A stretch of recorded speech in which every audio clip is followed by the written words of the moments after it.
Iyon ang unang naramdaman ni Alden. Ang init ng mainit na pasta sauce na unti-unting tumatagos sa manipis na tela ng kanyang paboritong puting polo shirt. Kasunod nito ay ang panlalagkit at ang amoy ng kamatis at halamang gamot na ngayon ay sumisira sa kanyang damit at sa kanyang dignidad. Isang malakas na halakhak ang bumasag sa katahimikan ng maliit na restauran. Ano ba yan? Hindi ka kasi tumitingin sa dinadaanan mo. Sigaw ng isang boses na puno ng kayabangan. Iyon ang boses ni Lieutenant Franco Madrona, ang lalaking ilang linggo na niyang sinusubaybayan. Tingnan mo ang ginawa mo. Natapunan tuloy ako. Mga pabaya kasing tulad mo, walang ginawang tama. Isang kasinungalingan. Kitang-kita ng lahat kung paanong sinadya ni Madrona na ibangga ang kanyang balikat kay Alden. Dahilan para tumalsik ang pagkaing hawak nito. Napayuko si Alden. Hindi dahil sa hiya, kundi para itago ang galit na namumuo sa kanyang mga mata.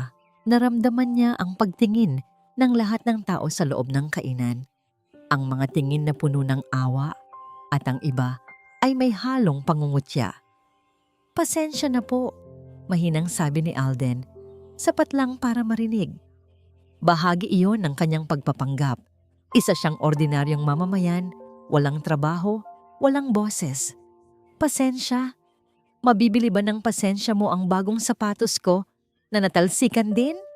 Patuloy ni Madrona na lalong nilalakasan ng boses para makuha ang atensyon ng lahat. Itinuro nito ang isang maliit na patak ng sauce sa kanyang makintab na sapatos. Alam mo ba kung magkano to? Siguro, 1 taon mong sahod kung may trabaho ka man. Muling nagtawanan ang mga kasama ni Madrona. Nananatiling nakayuko si Alden. Ang mga kamay niya ay nakakuyom sa ilalim ng mesa. Isang maling galaw lang, isang salita lang na magpapakita ng kanyang tunay na pagkatao. At masisira ang lahat ng pinaghirapan niya. Ang misyon, ang hustisya na matagal na niyang inaasam. Hayaan mo na, Franco. Nagmamadali tayo, sabi ng isa sa mga kasama nito. Ano ka ba? Kailangang turuan ng leksyon ang mga ganitong walang kwentang tao? Sagot ni Madrona at hinarap muli si Alden. Ano? Hindi ka magsasalita? Wala ka man lang pambayad para sa abala? Bago pa man makasagot si Alden, isang anino ang dumaan sa kanyang gilid. Isang babaeng nakauniforme ng waiter. Hindi siya nagsalita. Dala-dala niya ang isang basang bimpo at tahimik na inilapag sa mesa ni Alden. Pagkatapos ay yumuko siya para punasan ang maliit na mantsa sa sahig na parang walang nangyari. Ang simpleng kilos na yon ay nagpabago sa hangin sa buong silid. Biglang nawala ang angas ni Madrona na tila naasiwa sa katahimikan ng babae. Tara na nga. Inis na sabi ni Madrona at padabog na umalis kasama ang kanyang mga alipores. Naiwan si Alden sa katahimikan. Dahan-dahan niyang inangat ang kanyang tingin. Nakita niya ang waiter, isang babaeng payat. May mahabang buhok na nakatali at mga matang nagpapakita ng pagod pero may bakas ng tapang. Nagtama ang kanilang mga mata sa loob lang ng 1 segundo. Umiwas ito ng tingin at mabilis na bumalik sa kanyang trabaho. Pinulot ni Alden ang basang bimpo, ngunit meron pa siyang isang bagay na naramdaman sa ilalim nito. Isang maliit na piraso ng papel, maingat na tiniklop. Binuksan niya ito sa ilalim ng mesa, malayo sa mga matang nakatingin. Nakasulat dito, sa sulat kamay na bahagyang nanginginig, "May video po ako. Ingat kayo, sir." Napahigpit ang hawak ni Alden sa maliit na papel. Muli niyang sinulyapan ng babae na ngayon ay abala sa pagkuha ng order mula sa kabilang mesa na para bang walang ginawang kakaiba. Ngunit alam ni Alden ang katotohanan.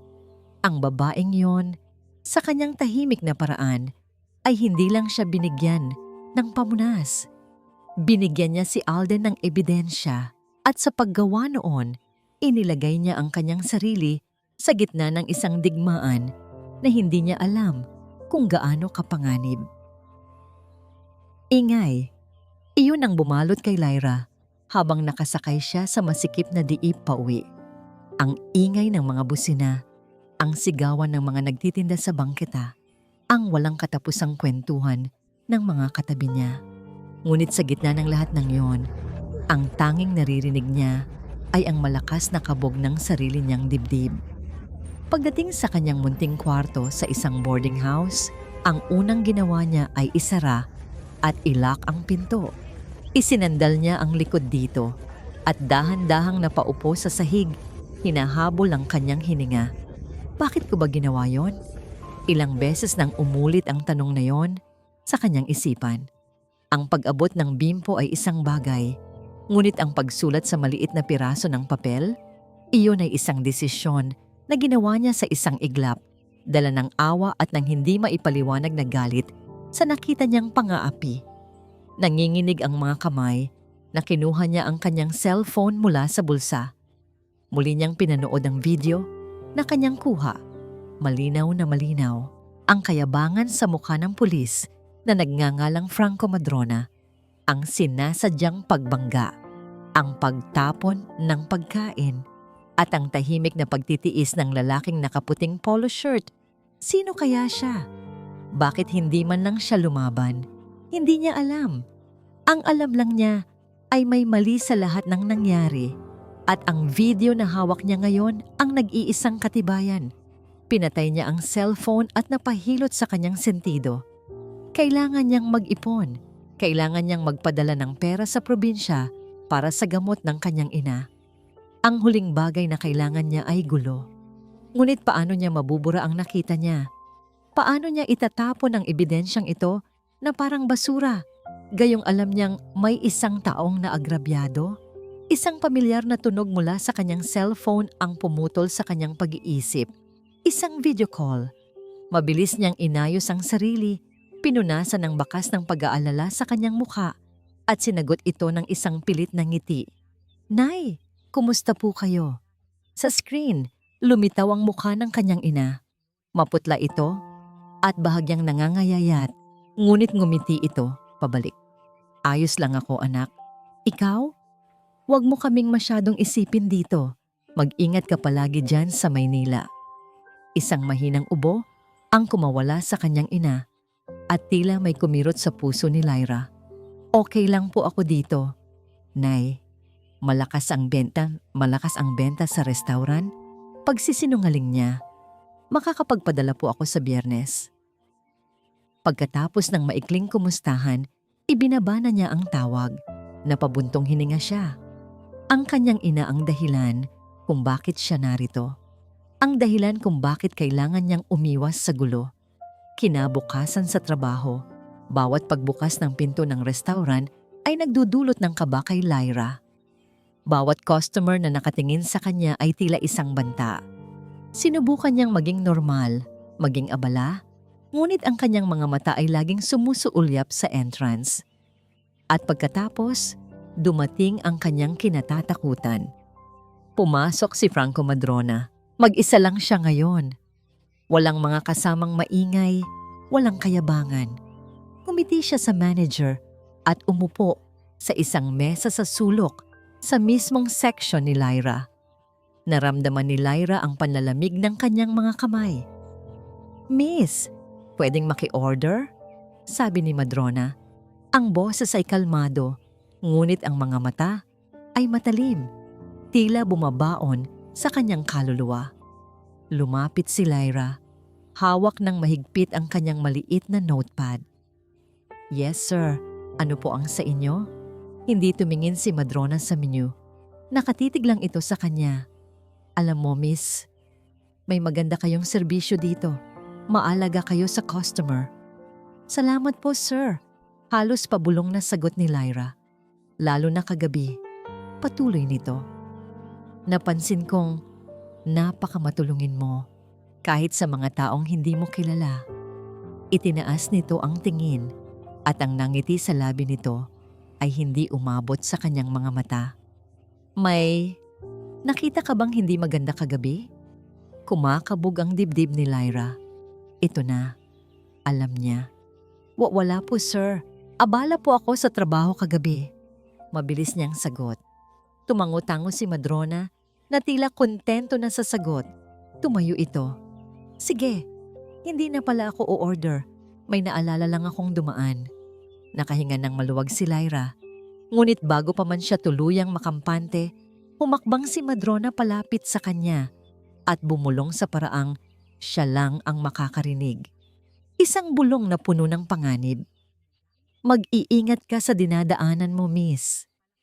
Pagkatapos ay tumalikod na ito at naglakad palabas ng restaurant na parang walang nangyari. Naiwan si Lyra na nakatayo doon, hindi makagalaw. Ang tray na hawak niya ay halos malaglag mula sa kanyang nanginginig na mga kamay. Ngayon, sigurado na siya. Hindi na lang siya isang saksi, isa na siyang target. Hindi mapakali si Alden. Mula sa dilim sa loob ng kanyang sasakyan, kitang-kita niya ang liwanag mula sa restaurant. Ilang oras na siyang nagmamasid doon, hindi para sa misyon, kundi para sa isang babaeng hindi maalis sa kanyang isipan. Lyra Manrique. Ang pangalan niya ay nakuha niya mula sa isang mabilis na pag-check sa records ng mga empleyado ng restaurant. Isang simpleng pangalan para sa isang babaeng gumawa ng isang bagay na hindi simple.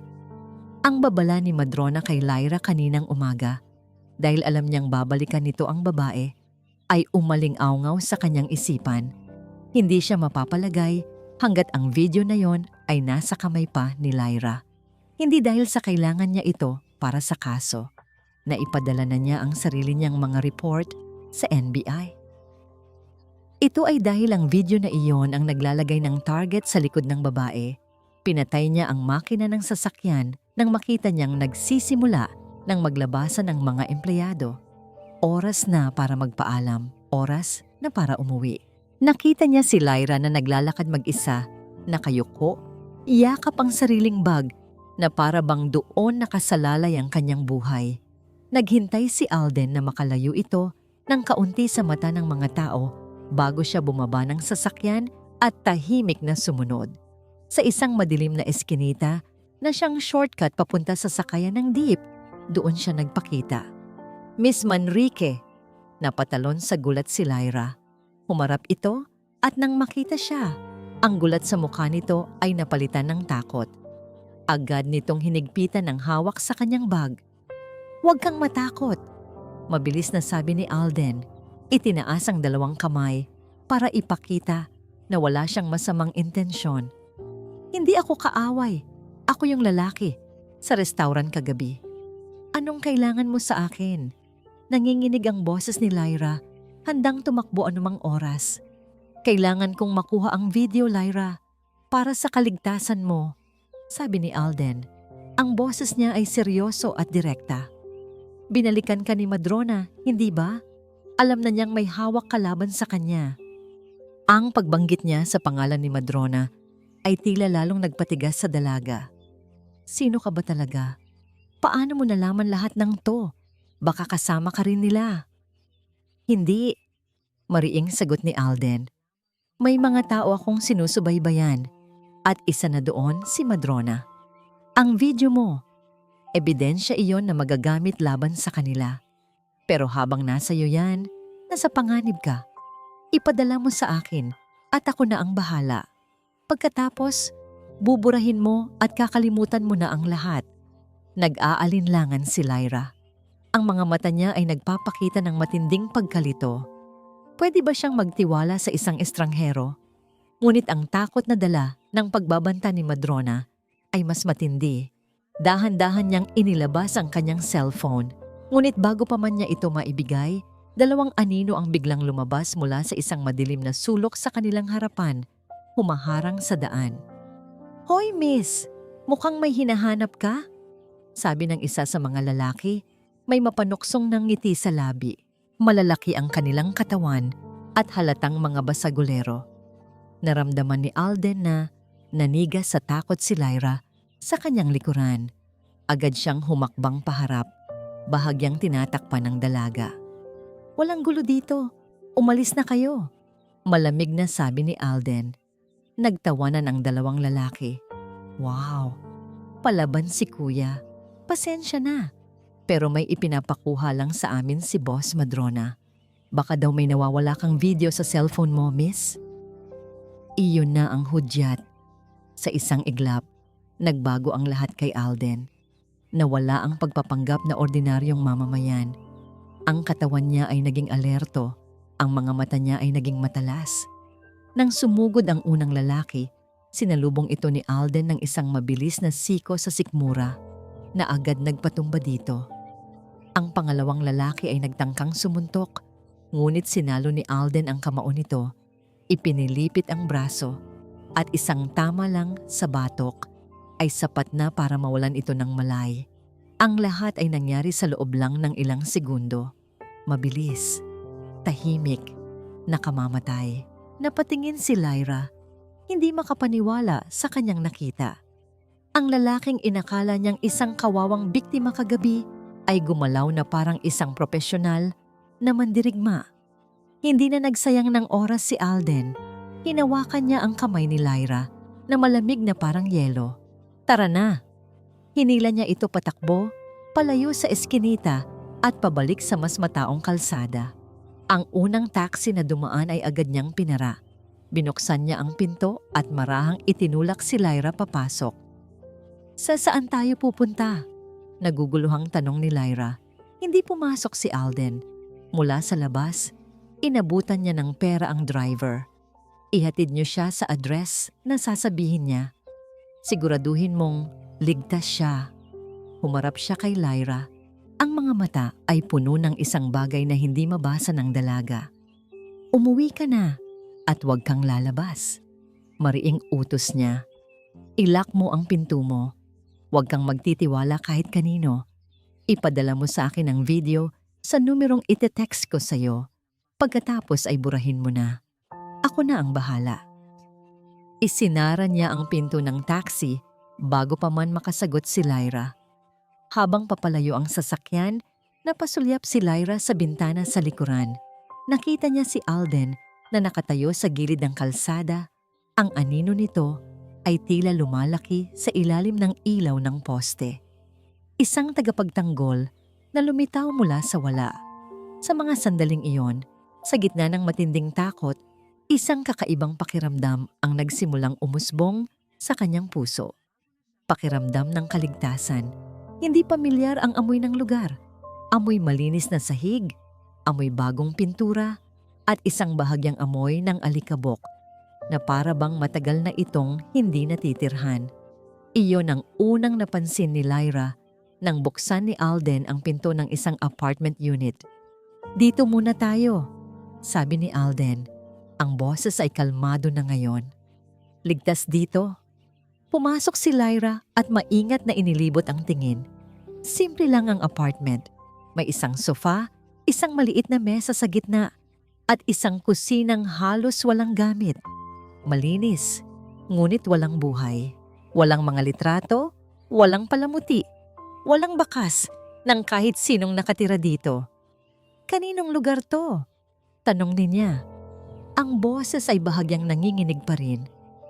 Sa isang kaibigan, maikling sagot ni Alden habang nilulak ang pinto. Walang nakakaalam ng lugar na ito. Ang katiyakan sa boses nito ay sapat na para bahagyang kumalma ang puso ni Lyra. Umupo siya sa dulo ng sofa, yakap pa rin ang kanyang bag. Pinanood niya si Alden na nagtungo sa kusina, binuksan ang gripo, at bumalik na may dalang baso ng tubig at isang maliit na first aid kit. Inumin mo to, sabi niya. Iniabot ang tubig. Nakita kong may gasgas ka sa braso. Napatingin si Lyra sa kanyang braso. Noon niya lang napansin ang isang manipis at mahabang gasgas. Marahil ay nakuha niya sa pagtakbo nila kanina. Bago pa siya makatanggi, lumuhod na si Alden sa harap niya. Binuksan ang kit at kumuha ng bulak at gamot. Huwag kang mag-alala, hindi mahap dito, sabi niya. Ang lapit nila sa isa't isa ay biglang nagpatigil sa paghinga ni Lyra. Mula sa kinauupuan niya, kitang-kita niya ang seryosong ekspresyon sa mukha ni Alden habang maingat nitong nililinis ang kanyang sugat. Naamoy niya ang banayad na pabango nito, isang malinis na amoy, nakabaligtaran ng maruming eskinita, kung saan sila nanggaling. Naramdaman niya ang init ng mga daliri nito nang hawakan nito ang kanyang braso. Isang kuryente ang tila gumapang sa kanyang balat. Isang pakiramdam na bago at nakakagulat. Napaiwas siya ng tingin. Naramdaman ang pag-init ng kanyang mga pisngi. Nang matapos si Alden, hindi ito agad bumitaw. Nanatili itong nakaluhod. Ang mga mata ay nakatitig sa kanya. Okay ka na? Tumangulang si Lyra, hindi makapagsalita. Tumayo si Alden at naglakad papunta sa sliding door na humahantong sa isang maliit na balkonahe. Binuksan niya ito at pumasok ang malamig na hangin ng gabi. Mas maganda ang hangin dito sa labas, sabi niya, na parang isang imbitasyon. Sumunod si Lyra. Sumandal sila pareho sa railings, nakatingin sa mga ilaw ng syudad sa di kalayuan. Sa katahimikan, sa ilalim ng mga bituin, naramdaman ni Lyra na ligtas siya. Salamat, sabi niya. Sa wakas ay nabasag ang katahimikan. Kung hindi ka dumating, wala yon, putol ni Alden. Ako ang naglagay sa iyo sa panganib na ito. Responsibilidad kita. Umiling si Lyra. Hindi. Pinili kong gawin yon. Pinili kong kunan ng video. Dahil iyon ang tama. Tumingin siya kay Alden. May gusto lang akong itayo. Isang maliit na coffee shop. Simple lang. Yung kikitain ko para sa gamot ng nanay ko. Kaya ayokong masangkot sa gulo. Pero hindi ko rin kayang manahimik na lang. Sa unang pagkakataon, nakita ni Lyra ang pagbabago sa ekspresyon ni Alden. Isang bahagyang paglambot sa kanyang mga mata, isang bakas ng pag-unawa. Naiintindihan ko, sabi ni Alden. Ang tingin ay nasa malayo. Minsan, ang buhay na pinapangarap natin, yung simple lang, yun pa ang pinakamahirap abutin. May pait sa kanyang boses. Pagod na rin akong magpanggap, magtago. Mabuhay sa kasinungalingan. Hindi maintindihan ni Lyra ang lahat ng ibig sabihin ni Alden, ngunit naramdaman niya ang bigat sa mga salita nito.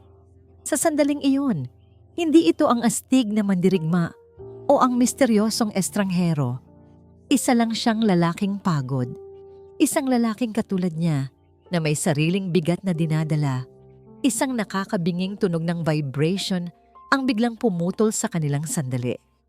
Kinuha ni Alden ang kanyang cellphone. Isang tingin lang sa screen at nagbago ang lahat. Nawala ang pagod sa kanyang mukha. Nawala ang paglambot sa kanyang mga mata.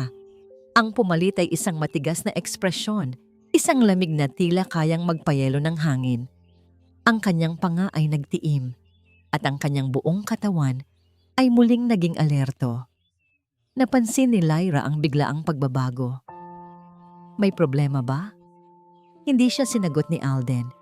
Itinago nito ang cellphone sa bulsa at humarap sa kanya. Ang mga mata nito ay matalas at puno ng panganib. Hindi na tayo pwedeng magtagal dito, sabi nito. Ang boses ay walang emosyon. Nahanap na nila tayo. Ang mensahe sa cellphone sa ni Alden ay maikli at walang emosyon, ngunit para sa kanya, ito ay isang dagundong ng kulog. De Guzman is on the move. Asset compromised, De Guzman. Kapitan Ricardo De Guzman.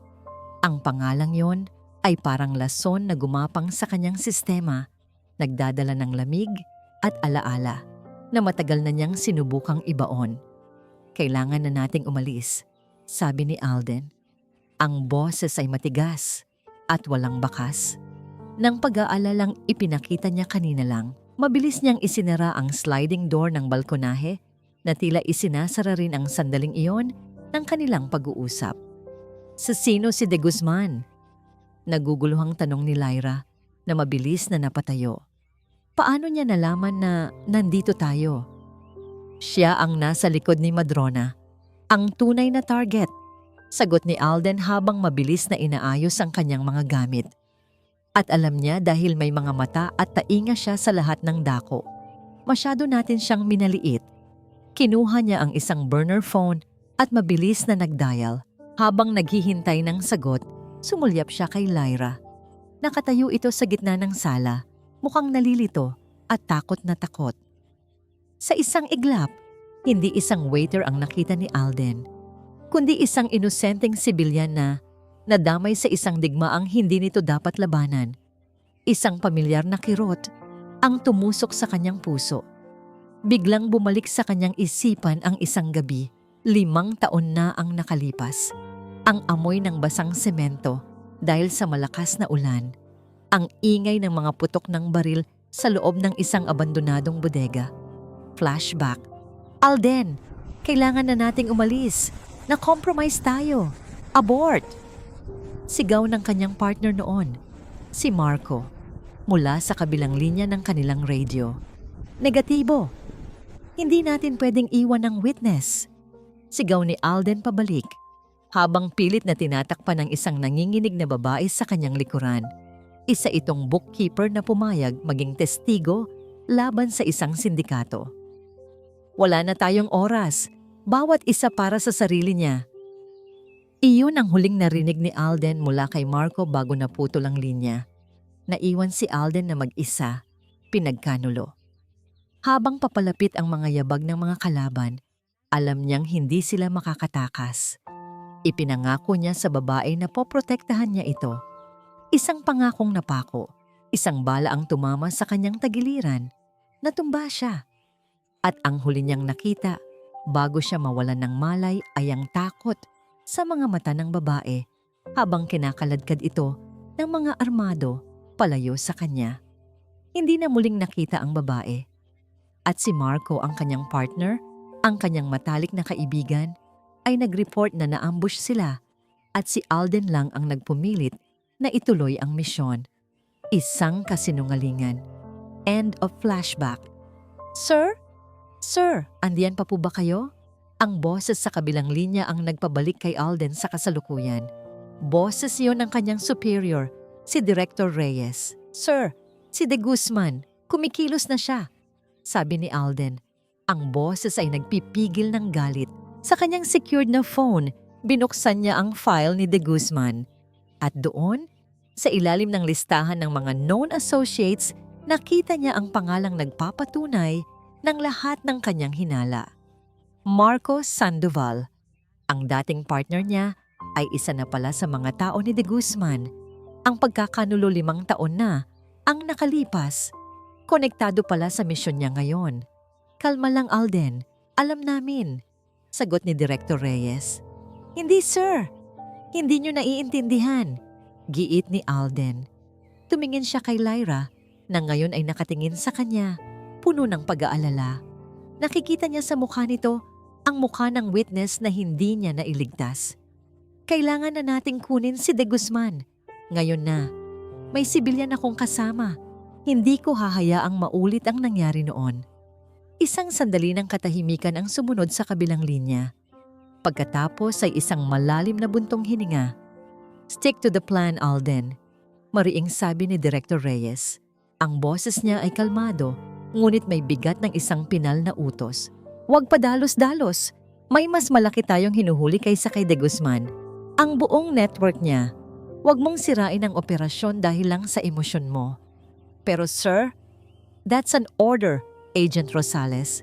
Naputol ang linya. Naiwan si Alden na hawak ang telepono. Ang mga daliri ay nanginginig sa pinaghalong galit at kawalan ng magawa. Muli, siya na lang mag-isa. Muli, may inosenteng buhay na nakasalalay sa kanya. Ngunit sa pagkakataong ito, iba na. Tumingin siya kay Lyra at sa kanyang sarili, gumawa siya ng isang bagong pangako. Hindi niya hahayaang may mangyaring masama sa babaeng ito. Kahit na ang kapalit nito ay ang kanyang misyon.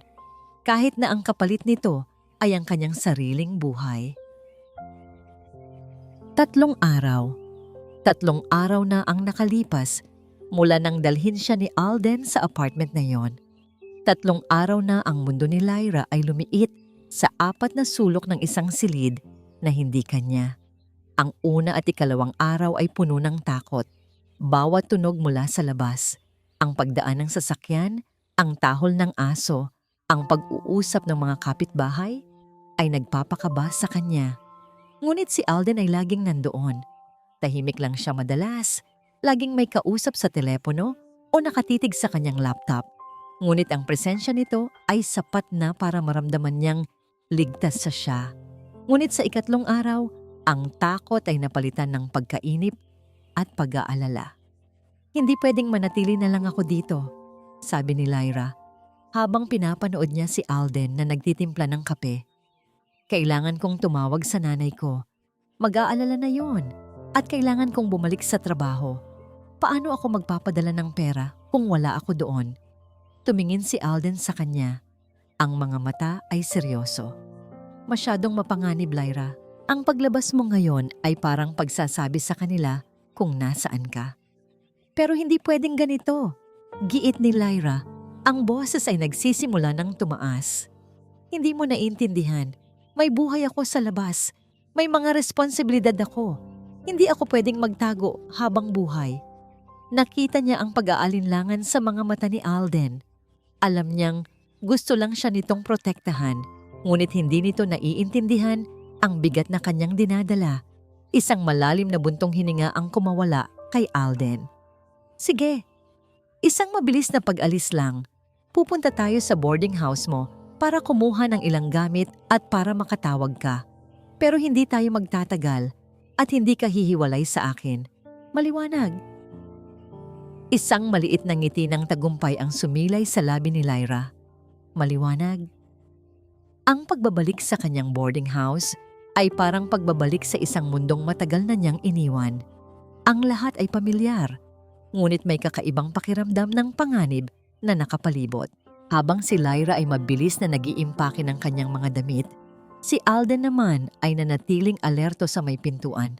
Ang mga mata ay laging gumagala. Pinakikinggan ang bawat kaluskos. Sandali lang, tatawag lang ako, paalam ni Lyra at nagpunta sa maliit na banyo para sa kaunting privacy. Habang kausap ang ina sa telepono, pilit niyang pinapasigla ang kanyang boses. Sinabi niyang may lagnat siya kaya hindi nakapasok. Isang kasinungalingang tila may pumipiga sa kanyang dibdib. Nangako siyang magpapadala agad sa sandaling bumuti ang kanyang pakiramdam. Pagkatapos ng tawag, naramdaman niya ang bahagyang gumaan ng kanyang pakiramdam. Ngunit nang lalabas na sana siya ng banyo, isang sigaw ang narinig niya mula sa labas. Sunog! Sunog! Agad siyang kinabahan. Binuksan niya ang pinto at nakita ang makapal na usok na pumupuno sa pasilyo. Ang mga tao ay nagkakagulo, nagsisigawan at nagtatakbuhan. Nasaan si Alden? Hinahanap siya ng kanyang mga mata sa gitna ng kaguluhan, ngunit hindi niya ito makita. Biglang may humila sa kanyang braso. Lyra, dito. Boses yon ni Alden. Hinila siya nito palayo sa direksyon ng usok. Huwag kang bibitaw. Habang nagtutulakan sila palabas, kasama ang ibang mga boarders, naramdaman ni Lyra na may sumusubok na paghiwalayin sila. Isang lalaking nakasombrero ang pilit na sumisingit sa kanilang pagitan. Aray! Daing ni Lyra nang maramdaman ang mahigpit na paghawak ng lalaki sa kanyang kabilang braso. Sinusubukan siya nitong hilahin palayo kay Alden. Ngunit bago pa man ito magtagumpay, isang malakas na siko mula kay Alden ang tumama sa mukha ng lalaki na agad nitong ikinabitiw. Walang lingon-lingon. Hinila ni Alden si Lyra at mabilis silang lumabas ng gusali. Sa gitna ng gulo sa kalsada, ang tunog ng bumbero, ang sigawan ng mga tao, dinala siya ni Alden sa isang eskinita. Doon, isinandal siya nito sa pader at hinawakan ng kanyang mga balikat. Okay ka lang? Nasaktan ka ba? Tanong ni Alden. Ang mga mata ay puno ng matinding pag-aalala. Umiling lang si Lyra. Hinahabol pa rin ang kanyang hininga. Sa lapit nilang iyon, naramdaman niya ang mabilis na tibok ng puso ni Alden. O baka puso niya iyon. Hindi na niya alam. Ang alam niya lang, ang init ng mga kamay nito sa kanyang balikat ay nagbibigay sa kanya ng pakiramdam ng kaligtasan. Sa mga sandaling iyon, habang magkaharap sila, Sa gitna ng kaguluhan, niyakap siya ni Alden. Isang yakap na mahigpit at puno ng proteksyon. Naramdaman ni Lyra ang lakas ng mga braso nito sa paligid niya at isinubsob niya ang kanyang mukha sa dibdib nito. Nilalasap ang panandaliang kapayapaan sa gitna ng panganib. Biglang tumunog ang telepono ni Alden. Ang vibration nito ay ramdam na ramdam ni Lyra sa kanyang dibdib. Kumala si Alden sa pagkakayakap at sinagot ang tawag gamit ang isang earpiece. Isang numero na hindi nakarehistro. Isang malamig at nanunuot na boses ang narinig niya mula sa kabilang linya. Isang boses na hindi pa naririnig ni Alden noon, ngunit alam niya kung kanino ito kabilang. Layuan mo ang babae, Rosales.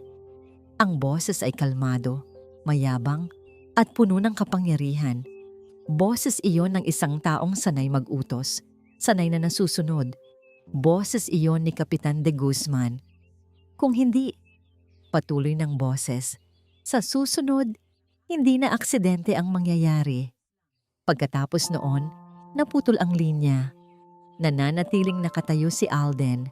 Ang telepono ay nasa kanyang tainga pa rin. Ngunit ang kanyang buong atensyon ay nakay Lyra na ngayon. Ang yakap na nagbigay ng panandaliang kapanatagan kanina ay tila naglaho, napalitan ng isang nakakabininging tensyon. Ang sunog. Ang lalaking sumubok na kumuha sa kanya. Hindi yun mga aksidente, yun ay isang babala. At ngayon, sigurado na siya. Ang gulo na pinasok niya ay mas malaki at mas madilim kaysa sa kanyang inaakala.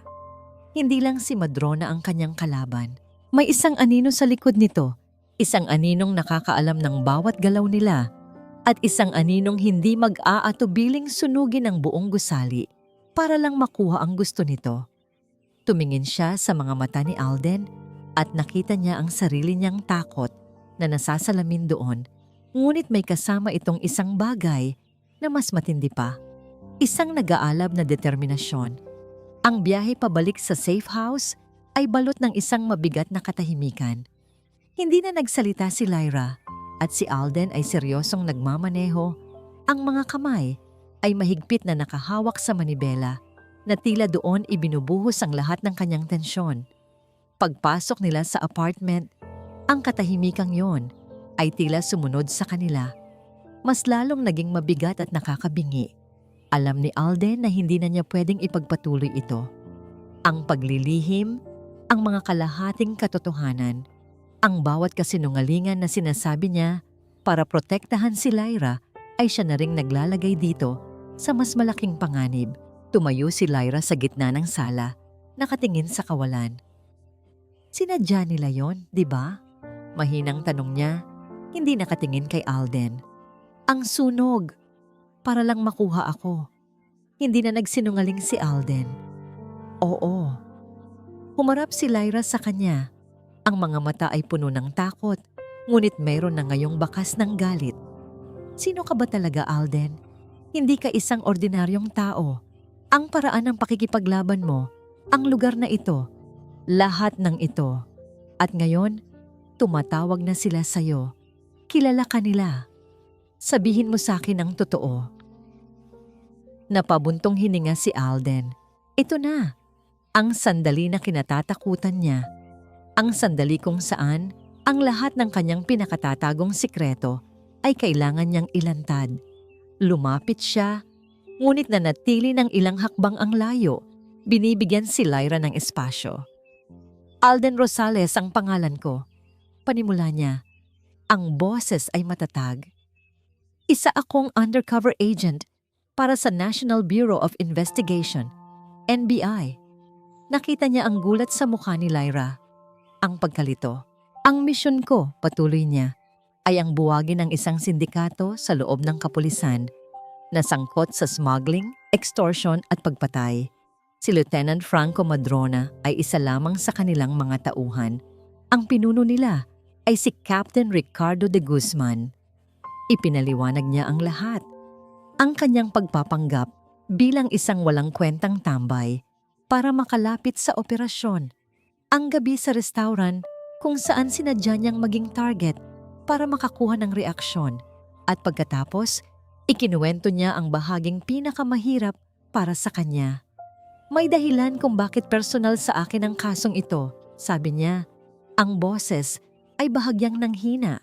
Ikinuwento niya ang tungkol sa kanyang dating partner, si Marco. Ang misyon 5 taon na ang nakalipas, ang pagkakanulo.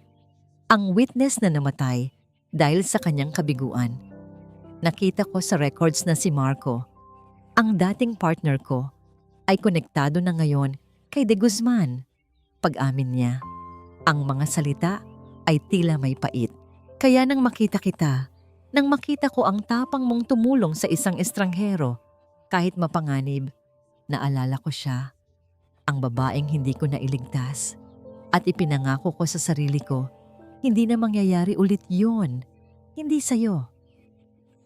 Nakatitig lang si Lyra sa kanya. Pinoproseso ang lahat ng impormasyon.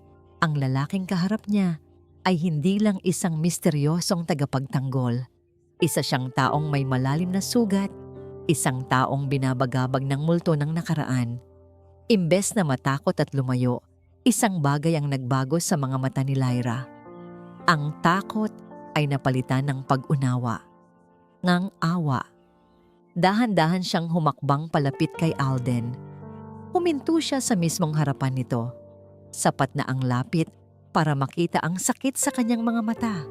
Inabot niya ang kamay ni Alden. Malamig ito.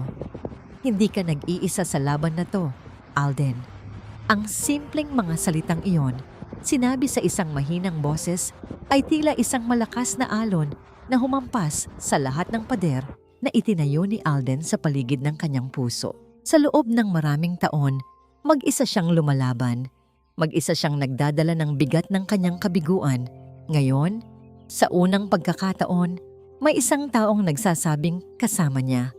Naramdaman ni Alden ang pag-init ng kanyang mga mata. Ang kamay ni Lyra na nakahawak sa kanya ay tila isang angkla sa gitna ng isang rumaragasang bagyo. Ngunit ang kanilang sandali ay biglang pinutol ng isang malakas at sunod-sunod na katok sa pinto. Isang katok na may awtoridad at hindi naghihintay ng sagot. Kasunod nito ay isang malakas na sigaw. NBI, open up!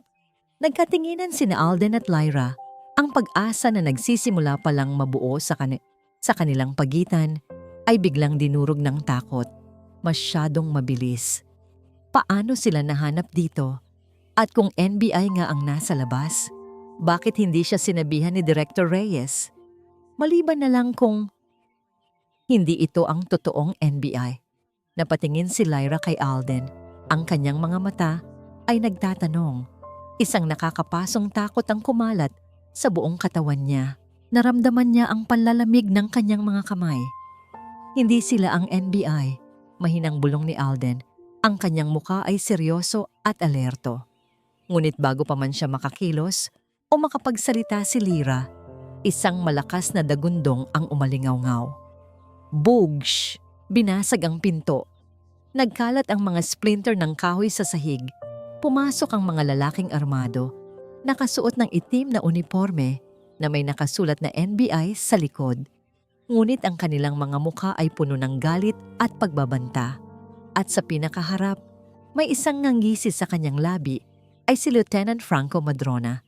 Kasama niya si Kapitan De Guzman na mas kalmado at mas nakakatakot. Ang mga mata nito ay nakatitig kay Alden na parang biktima. Ayan ka lang pala, Agent Rosales. Mayabang na sabi ni Madrona, itinaas ang kanyang baril at itinutok kay Alden. Akala mo ba, matatakasan mo kami? Wala kayong karapatang pumasok dito, matapang na sabi ni Alden. Ngumisi si Madrona. Mayroon kaming warrant at sa tingin ko may makikita kaming interesado sa apartment na to. Naglakad si Madrona patungo sa kusina at sa isang sulyap kay Lyra, sinenyasan niya ang kanyang mga tauhan. Agad itong lumapit kay Lyra, hinawakan ang braso nito at idiniin sa pader. Sinisiguro na hindi ito makakakilos. Huwag niyo akong hawakan, sigaw ni Lyra, nagpupumiglas. Huwag mo siyang saktan, galit na sabi ni Alden. Susugod sana, Ngunit agad siyang sinupil ng 2 armadong lalaki. "Kalma lang, Agent Rosales," sabi ni De Guzman. Ang boses ay kalmado na, tila walang nangyayari. "Wala kaming sasaktan. Kung makikipagtulungan ka." Naglakad ito papunta sa isang maliit na cabinet sa sala na tila alam na alam kung saan pupunta. Kinuha nito ang isang maliit na plastic bag mula sa kanyang bulsa at palihim na inihulog sa loob ng cabinet. Pagkatapos ay sumenyas ito sa isang tauhan. "Hanapin niyo ang ebidensya," utos ni De Guzman. Kinakabahang pinanood ni Lyra ang lahat. Alam niya kung ano ang gagawin nila. Ikakabit nila ang crayman kay Alden. Ang tauhan ni De Guzman ay nagkunwari lang na naghahanap at sa loob ng ilang segundo, inilabas nito ang plastic bag. "Sir, nahanap na po namin," sigaw ng tauhan. Itinaas ang plastic bag na puno ng puting pulbos, halatang shabu. Isang malakas na pagtawa ang kumawala kay Madrona. "Tingnan mo nga naman, isang NBI agent na drug dealer. Anong sasabihin ng mga kasamahan mo niyan, Rosales?" Nilingon ni Madrona si Lyra at marahan nitong hinawakan ang kanyang muka. "At ikaw naman, miss, mukhang nadamay ka lang sa kalokohan ng boyfriend mo. Anong pakiramdam ng magkaroon ng syotang tulad nito?" Nanginginig si Lyra, umiiwas sa tingin ni Madrona. Ngunit si Alden, sa kabila ng pagkakapiit ay nanatiling kalmado. Ang mga mata niya ay nakatitig kay De Guzman at doon, nakita ni Lyra ang isang bagay na nagpakilabot sa kanya. Isang kakaibang kislap sa mga mata ni Alden na tila may lihim na plano. "Hindi niyo ako maloloko," malamig na sabi ni Alden. "Alam ng NBI ang tungkol sa inyo. Hinding-hindi kayo magtatagumpay." "Aba, nagmamalaki pa," sabi ni Madrona at muling lumapit kay Lyra. Inilabas nito ang kanyang baril at itinutok sa sentido ni Lyra. "Sino ang magliligtas sa iyo ngayon, bayani?" tanong ni Madrona kay Alden. Ang boses ay puno ng pagtawa. "Tingnan natin kung gaano kakatapang kapag may buhay na inosente ang nasa kamay ko." Hindi kumukurap si Alden. Nakatitig lang siya kay Madrona at pagkatapos ay sumulyap siya sa bintana na tila may hinahanap. At pagkatapos, sa isang iglap, ang lahat ay nangyari ng napakabilis. Isang malakas na spark ang biglang lumabas mula sa isang saksakan malapit sa dingding. Kasunod nito ay isang pop at isang FA whoosh na nagdulot ng maikling pagputol ng kuryente. Ang buong apartment ay bumalot sa dilim. "Ah, ano yan?" sigaw ni Madrona na nagulat at bahagyang napaatras. Sa kaguluhan at dilim, narinig ni Lyra ang boses ni Alden, malakas at malinaw. "Takbo, Lyra!" Naramdaman niya ang isang kamay na humila sa kanya, ang kamay ni Alden. Hindi na siya nagdalawang isip. Sa paggabay ni Alden, tumakbo sila patungo sa isang maliit na bintana sa kusina. Na tila alam na alam ni Alden kung nasaan. Nagsimulang magpaputok ng baril ang mga tauhan ni Madrona. Ang mga bala ay humahagibis sa kanilang likuran, habang sila ay tumatalon palabas ng bintana, patungo sa isang bagay na hindi alam ni Lyra kung ano. Ang malamig na simoy ng hangin sa labas ay tila isang malaking sampal sa mukha ni Alden. Hindi niya alintana ang kirot ng pagkakabagsak sa lupa mula sa bintana. Ang tanging nasa isip niya ay ang hawak-hawak niyang kamay ni Lyra. "Ayos ka lang ba?" tanong niya habang sabay silang tumatayo. Tumango si Lyra, ngunit ang mga mata nito ay puno pa rin ng matinding takot at gulat. "Takbo!" utos ni Alden. Sila ay nasa isang maliit na bakanting lote sa likod ng apartment building. Ang dilim ay kaalyado nila.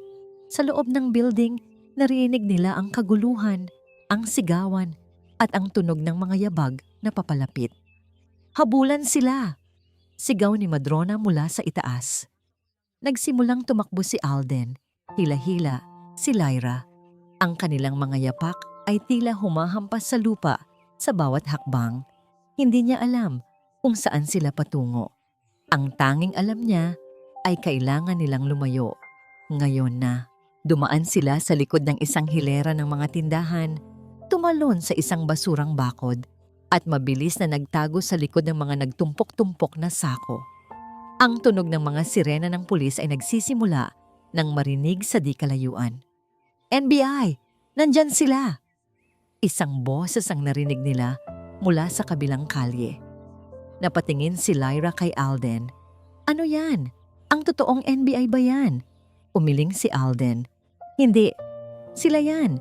Kailangan nating magtago." Ang mukha niya ay puno ng pag-aalala. Alam niyang sa ngayon, siya ay isang takas, isang nagpapanggap na drug dealer, at si Lyra, ang inosenteng saksi, ay nadamay sa lahat ng ito. Ito ang kanyang all is lost moment. Ang planong inilatag niya ay nagkaroon ng di inaasahang pagliko. Hinila niya si Lyra sa isang abandonadong construction site. Ang mga bakal, semento, at mga kagamitan sa konstruksyon ay nagsilbing takip. Nagtago sila sa ilalim ng isang tumpok ng mga tabla. Ang kanilang mga hininga ay halos hindi na marinig. Ang tunog ng mga hakbang ay papalapit. Narinig nila ang pag-uusap ng mga humahabol. Nasaan na ang mga hinayupak na yon? Sigaw ni Madrona. Ang boses ay malapit na. Naramdaman ni Lyra ang nanginginig na kamay ni Alden na nakahawak sa kanya. Nakasubsob ang kanyang mukha sa dibdib nito at narinig niya ang mabilis na tibok ng puso ni Alden. "Alden, natatakot ako," pabulong na sabi ni Lyra. Ang luha ay nagsisimula nang umagos sa kanyang pisngi. "Bakit nangyayari ito sa atin? Anong gagawin natin?" Hinaplos ni Alden ang kanyang likod. "Makakalabas tayo dito, Lyra. Pangako, hindi kita pababayaan." Sa gitna ng panganib at takot, ang yakap ni Alden ay tila ang tanging ligtas na lugar. Isinubsob ni Lyra ang kanyang mukha sa leeg nito. Humihigpit ang hawak. Ilang minuto silang nagtago doon. Ang bawat segundo ay tila isang oras. Nang maramdaman nilang lumayo na ang mga humahabol, dahan-dahan silang gumapang palabas. Nakita ni Alden ang kanyang pagkakataon. Kinuha niya ang isa pang burner phone mula sa kanyang sapatos, isang maliit, luma, at hindi nakarehistrong telepono. Alam niyang ito ang huling barahan niya. Sa ilalim ng liwanag ng buwan, habang si Lyra ay nakaupo sa tabi niya, umiiyak pa rin. Mabilis niyang itinipa ang isang mensahe. Ang mensahe ay para lamang sa isang tao. Phase 2. The bait is out. Agad niyang itinapon ang telepono sa isang hukay, sinisiguro na hindi na ito matatagpuan. "Sino ang tinext mo?" tanong ni Lyra na napansin ang kanyang ginawa. Ngunit bago pa man makasagot si Alden, isang malakas na tunog ng mga sirena ng pulis at mga ilaw na kumikinang ang biglang umilaw sa buong construction site. Hindi lang isa, hindi lang dalawa, maraming sasakyan ang biglang pumasok sa lugar. Napatingin si Alden at Lyra sa bawat isa. Ang kanilang mga mata ay puno ng matinding pag-aalala. Sila ay napalibutan. Wala nang ibang pwedeng takbuhan. Ang pagningas ng mga ilaw mula sa mga sasakyan ng pulis ay nagpaliwanag sa buong construction site na tila binubuksan ang lahat ng dilim. Napakaliwanag. Ngunit sa mga sandaling iyon, naramdaman ni na Alden at Lyra na mas lalo silang nalalantad. Nasaan sila?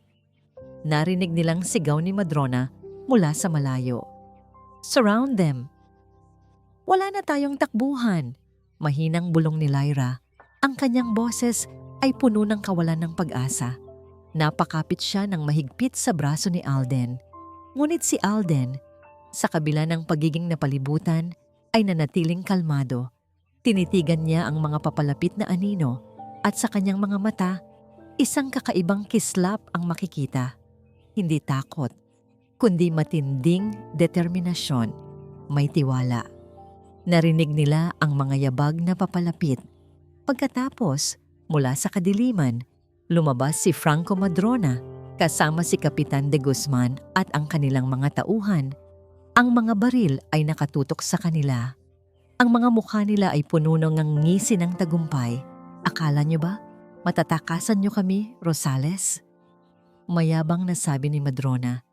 Itinaas ang kanyang baril. Ang NBI ay nandito na nga para hulihin ka. Pero kami ang nauna, magtatapos na ang laro mo.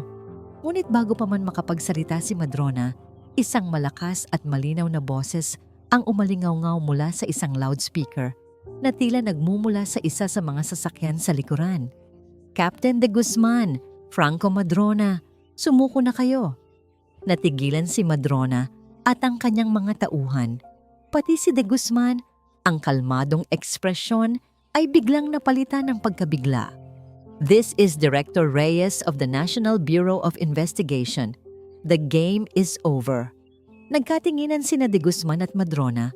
Ang pagkabigla ay napalitan ng matinding takot.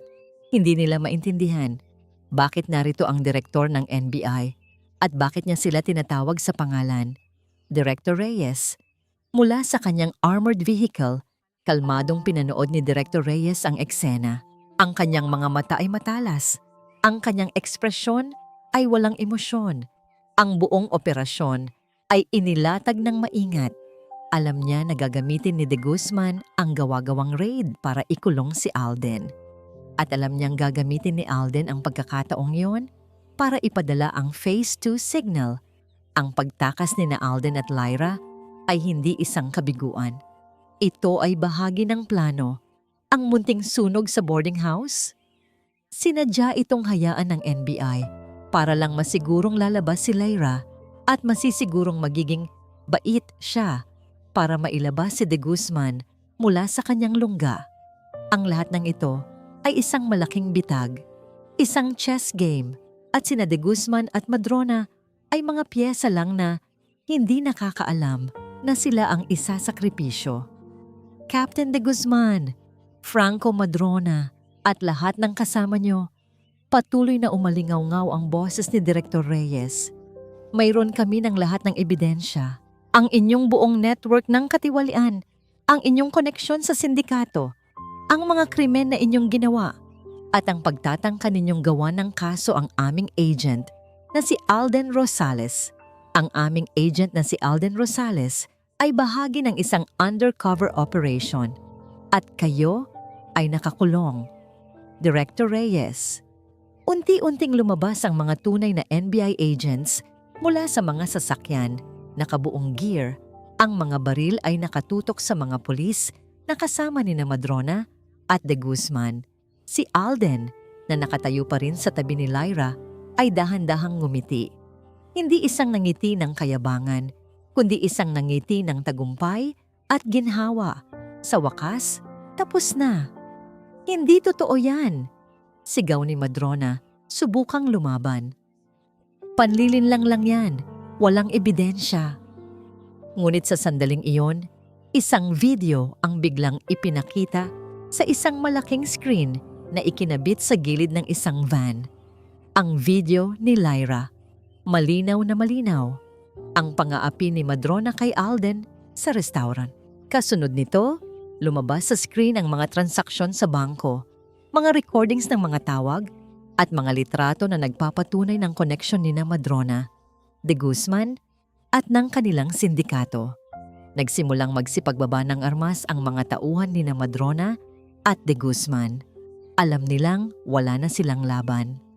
Hindi pa tapos to, Rosales. Galit na sigaw ni de Guzman habang kinakaladkad siya ng mga NBI agents. Ang kanyang mga mata ay puno ng matinding galit, nakatitig kay Alden na parang isang demonyo. Magbabayad ka. Ngunit si Alden ay hindi na natinag. Sa kanyang mga mata, makikita ang isang bagong pag-asa. Lumapit sa kanila si Director Reyes, binati si Alden ng isang tango. Magaling, Agent Rosales. Mission accomplished. Ngunit ang tingin ni Alden ay nasa isang tao lang. Si Lyra. Hindi na siya ang takot na babaeng iniligtas niya. Nakatayo ito ngayon, ang mga mata ay puno ng gulat at paghanga. Sa wakas, naiintindihan na niya ang lahat. Ang amoy ng kape ay pumuno sa waiting area ng NBI office. Nakaupo si Lyra sa isang upuan, hawak ang isang mainit na tasa. Kaninang madaling araw, matapos ang lahat ng kaguluhan, dinala siya sa opisina upang kumuha ng kanyang opisyal na pahayag bilang saksi. Ang gabi ay isang mahabang blur ng takot, pagkalito, at sa huli, matinding ginhawa. Ang lahat ay tapos na. Ang mga tiwaling pulis ay nasa likod ng rehas. Ang video niya ay naging isang mahalagang ebidensya. Ngunit ang hindi niya maintindihan at ang pumupuno sa kanyang isipan ay ang lalaking si Alden, ang NBI agent, ang bayani, ang taong nagprotekta sa kanya sa lahat ng kapahamakan. Miss Manrique, inangat ni Lyra ang kanyang tingin. Nakatayo sa harapan niya si Director Reyes, ang parehong lalaki na nagbigay ng utos sa loudspeaker. Sa tabi nito ay si Alden. Ngunit iba na si Alden ngayon. Nakasuot ito ng formal na damit, ang kanyang buhok ay maayos at ang kanyang mukha ay hindi na nagtatago sa anino ng pagpapanggap. Ang kanyang mga mata ay malinaw at may bahid ng kalayaan. Tapos na ang pagkuha ng statements, sabi ni Director Reyes. Maraming salamat sa iyong tapang at kooperasyon, Miss Manrique. Kung wala ang video mo, mas matatagalan ang aming operasyon, isa kang bayani. Ngumiti si Lyra. Salamat po, sir. Aayusin ng aming tanggapan ang iyong pagbabalik sa iyong probinsya at ang lahat ng gastusin sa ospital ng iyong ina ay sasagutin ng NBI. Patuloy ni Director Reyes. Mayroon ka ring reward para sa iyong pagiging isang whistleblower. Salamat po, maraming salamat po. Pabulong na sabi ni Lyra. Ang kanyang mga mata ay nagsisimula ng lumuha sa pasasalamat. Ang lahat ng kanyang pinagdaanan ay hindi na sayang. Makakawi na siya. Gumaling na ang kanyang ina. Hinarap ni Director Reyes si Alden. Agent Rosales, kailangan kong makipag-usap sa iyo sa loob ng opisina. May ilang formalidad pa tayong kailangan ayusin. Tumango si Alden. Ngunit bago siya sumama sa direktor, nilingon niya si Lyra. Pwede ba tayong mag-usap pagkatapos, Lyra? Tumango si Lyra. Oo. Pagkaalis ni na Alden at Director Reyes, hindi na mapakali si Lyra. Alam niyang ito na ang huling pagkakataon na makikita niya si Alden. Ang lalaking nagpabago sa kanyang mundo. Ang lalaking unti-unti niyang minamahal. Hindi nagtagal. Lumabas si Alden mula sa opisina ni Director Reyes. Lumapit ito kay Lyra at umupo sa tabi nito. Isang mahabang katahimikan ang bumalot sa kanila. Lyra, panimula ni Alden. Ang boses ay bahagyang nag-aalangan. Pasensya na sa lahat. Ang gulo na idinulot ko sa buhay mo. Hindi ko gusto na mangyari to sa'yo. Umiling si Lyra. Wala kang kasalanan, Alden. Ginawa mo lang ang trabaho mo at iniligtas mo ako. Maraming salamat. Tumingin si Alden sa kanya. Ang kanyang mga mata ay puno ng isang bagay na matagal nang nakatago. Hindi lang yon, Lyra. Ang pagtulong mo sa akin, ang pagtitiwala mo. Binago mo ako. Akala ko, wala nang pag-asa. Akala ko, mag-isa na lang ako habang buhay na magdadala ng lahat ng ito. Hinawakan niya ang kamay ni Lyra. Ang init ng kanyang palad ay lumukob sa kamay ng dalaga.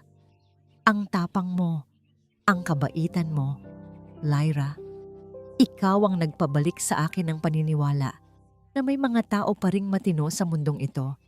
Ikaw ang nagbigay sa akin ng pag-asa na kaya ko pa ring magmahal ulit. Napaawang ang bibig ni Lyra.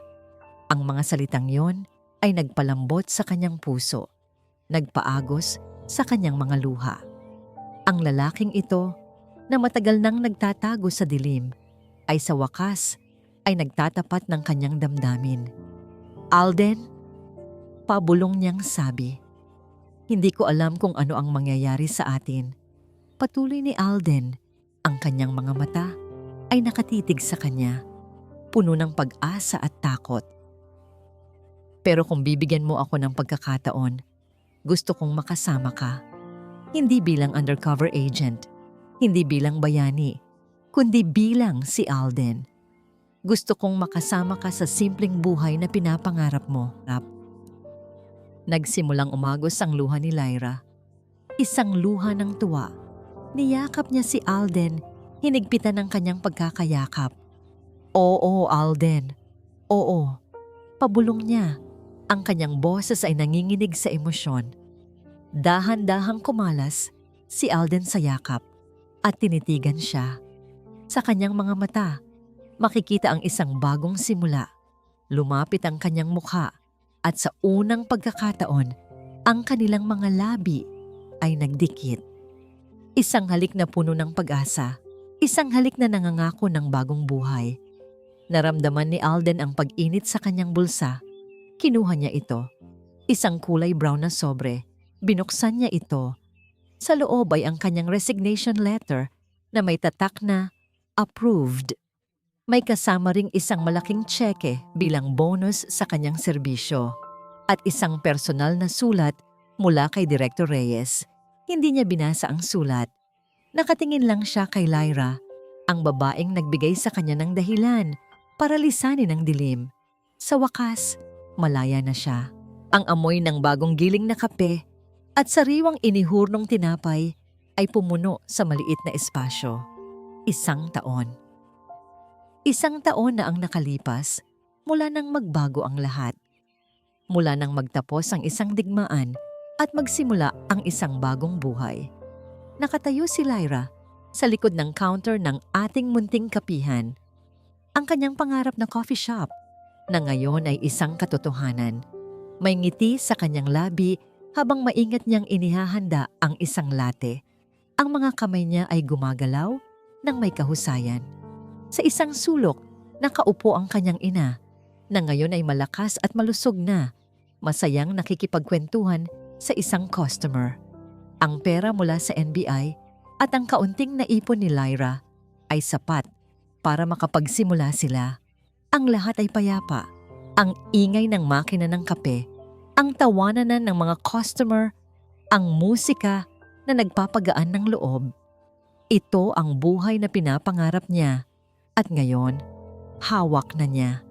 Ngunit ang pangarap na ito ay mas matamis pa dahil may kasama siya. Narinig niya ang pagbukas ng pinto at isang pamilyar na tunog ng kampana ang umalingaw-ngaw.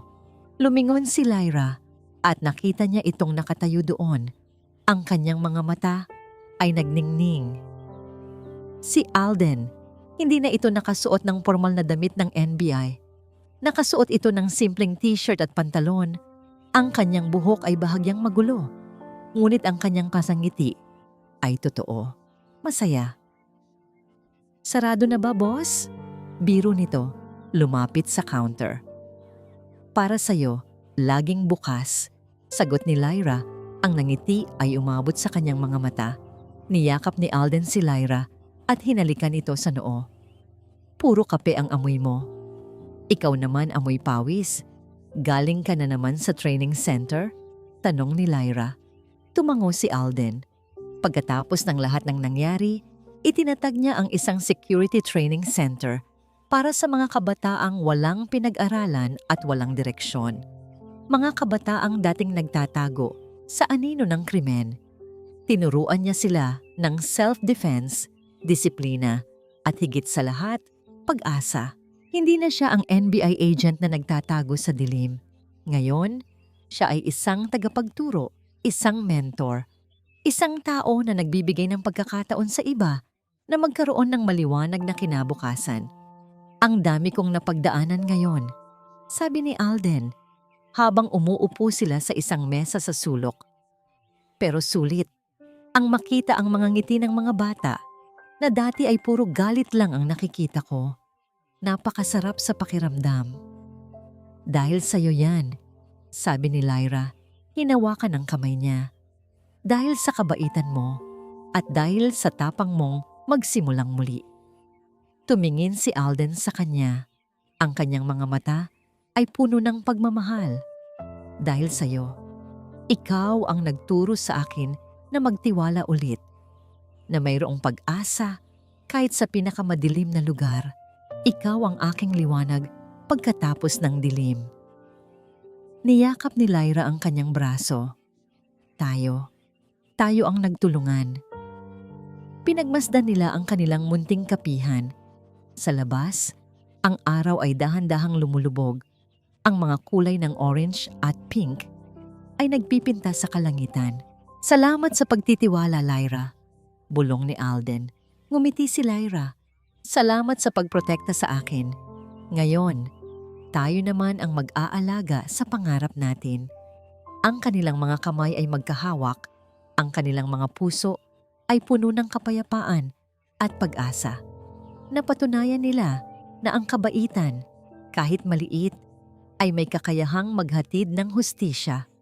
At ang pagtitiwala, kahit sa pinakamadilim na panahon, ay maaaring magpasilang ng isang pag-ibig na nagpapagaling ng lahat ng sugat. Kling! Biglang bumukas ang pinto ng coffee shop. Isang bagong customer ang pumasok at ang kampana ay muling umalingaw-ngaw. Pareho silang napangiti. Ang kanilang payapa at simpleng buhay ay nagsimula na nga.